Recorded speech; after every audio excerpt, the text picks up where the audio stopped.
Welcome to another episode of the Einstein Retirement Daily, where we curate financial, economic, and market news for the headlines that affect today's retiree. In today's episode, as the title suggests, I'm a little bit bummed out.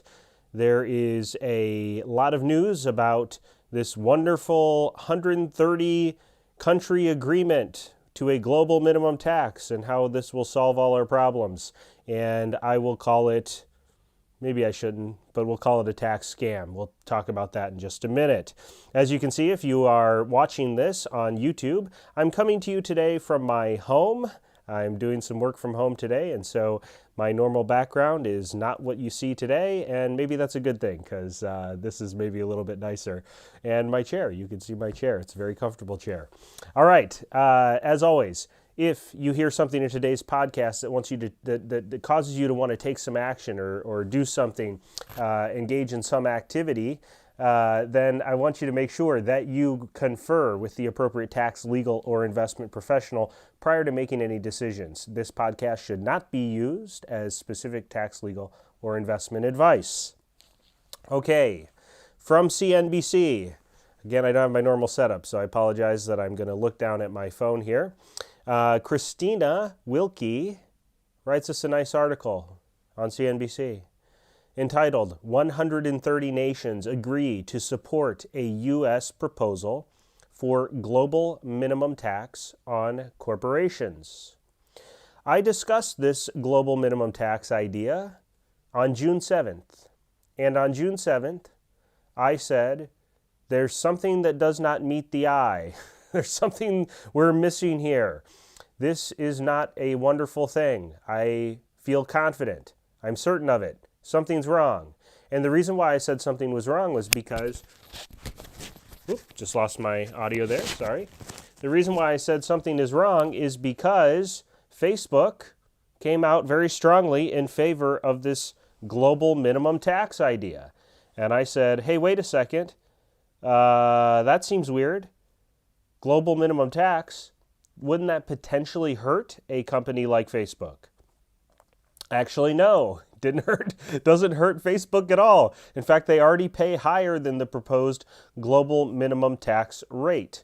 So this is more of a formality anyway. There's no legislation involved with the G7 summit and this whole thing about wonderful global minimum taxes.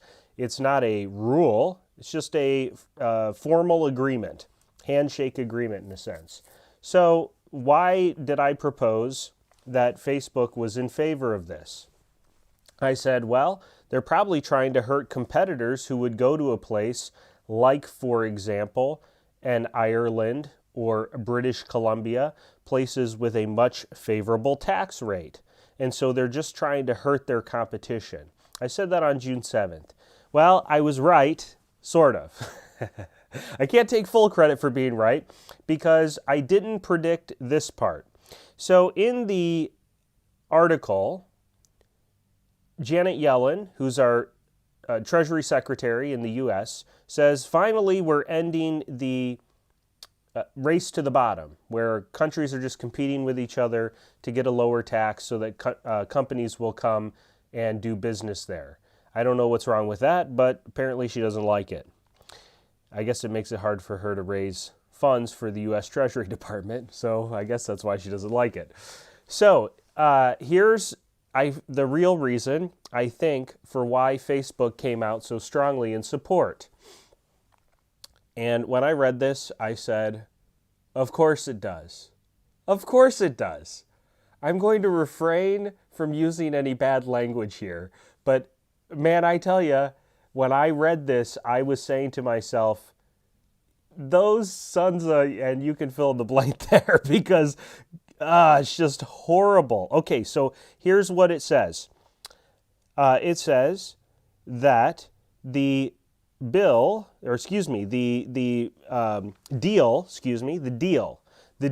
also, I want to read the quote directly, okay? The deal also reportedly includes a framework to eliminate digital services taxes, which targeted the biggest American tech companies. Of course it does.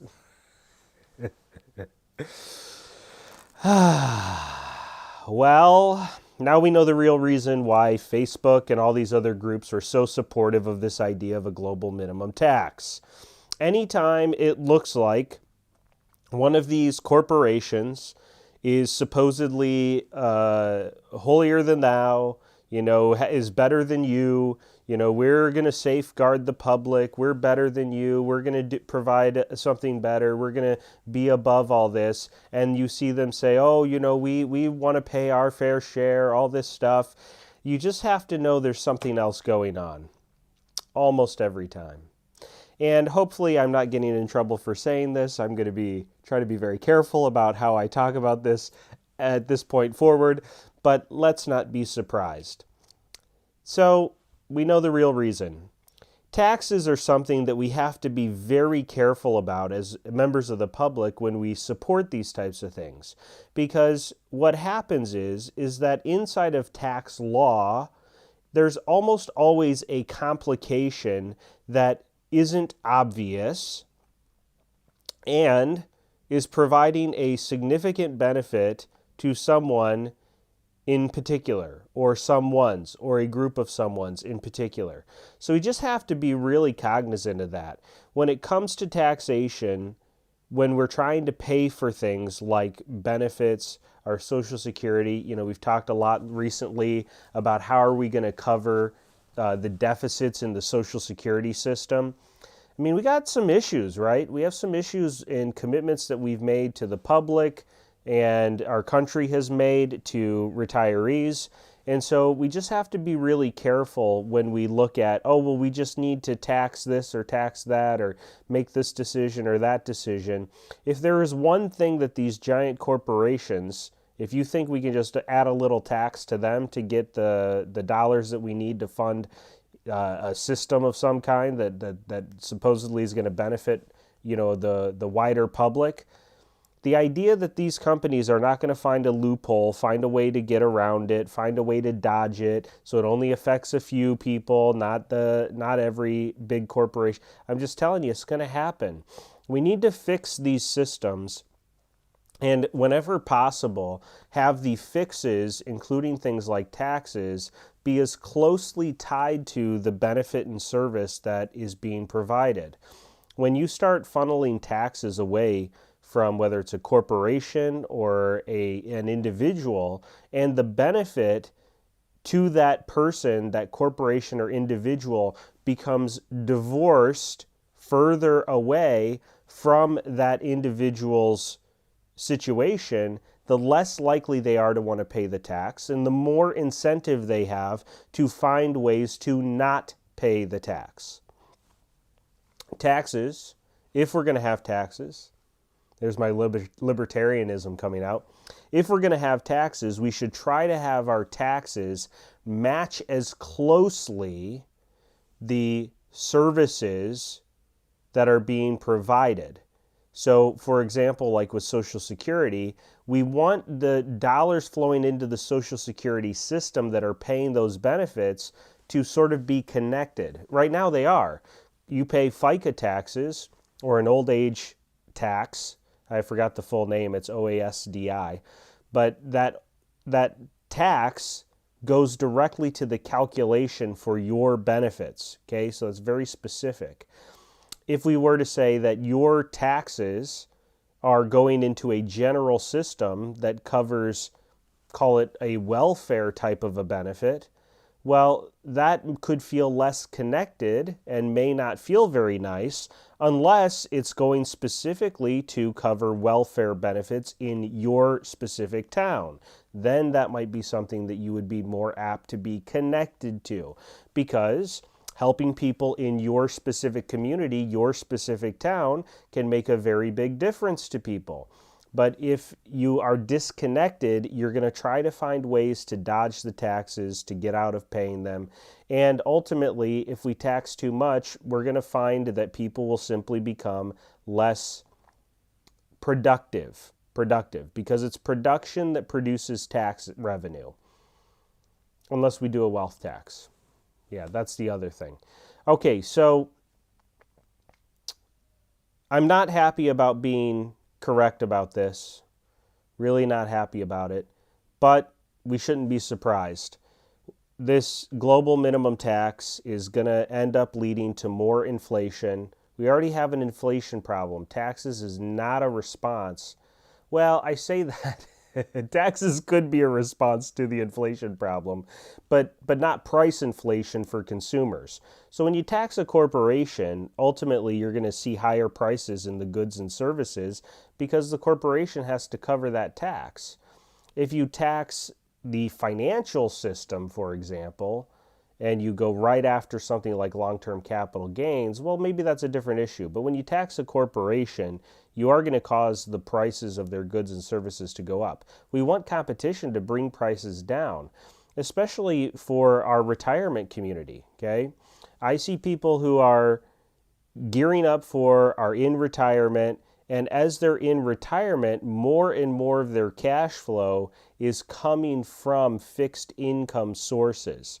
So things like Social Security, pensions, annuities, bonds, even dividend-paying stocks, preferred stocks.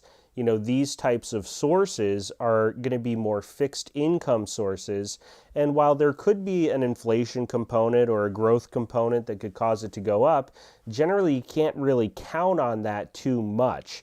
Social Security is a good example of this because if Social Security gets inflated, it's on an inflation index that doesn't keep up with real inflation, generally speaking. So your Social Security dollars over time are losing their purchasing power, again, speaking just as a general rule. So we have to be mindful that if we see too much price inflation, a group of people that is most likely to be very hurt, in addition to just those who are more impoverished or those who are poor, but also our retirement communities. Those who are retiring are really affected by inflation, and corporate taxes will lead to price inflation. So we just have to be very cognizant about that. Companies going out of their way to reduce taxes means that they can keep their prices low to their consumers. And here's the way it builds up further. So you take a law firm, let's say, an international law firm, and they go and they put a headquarters in Ireland to reduce their corporate taxes. That means that they can reduce their billing to their clients. That means their clients, which let's call it a manufacturing company that produces clothes, okay? They produce clothes, that manufacturer producing clothes, because they don't have to pay as high legal fees to continue to conduct business, they can also keep their prices lower.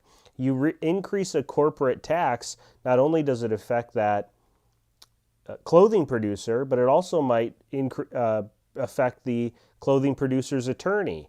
And the attorney increases their fees, and the clothing producer has to increase their fees twice. Once to cover the taxes on the attorney that they hired, and one to cover the taxes on just their own business. And so you have to be there's sort of a compound effect that can occur when you increase corporate taxes. So I just don't think that this is a wise move. It's a hypothetical end to the race to the bottom, as Secretary Yellen would put it.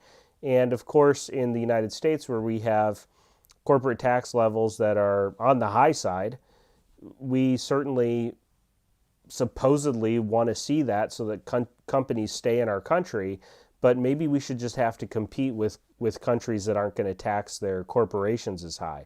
Maybe that's the better way to go. Obviously, Secretary Yellen disagrees with me.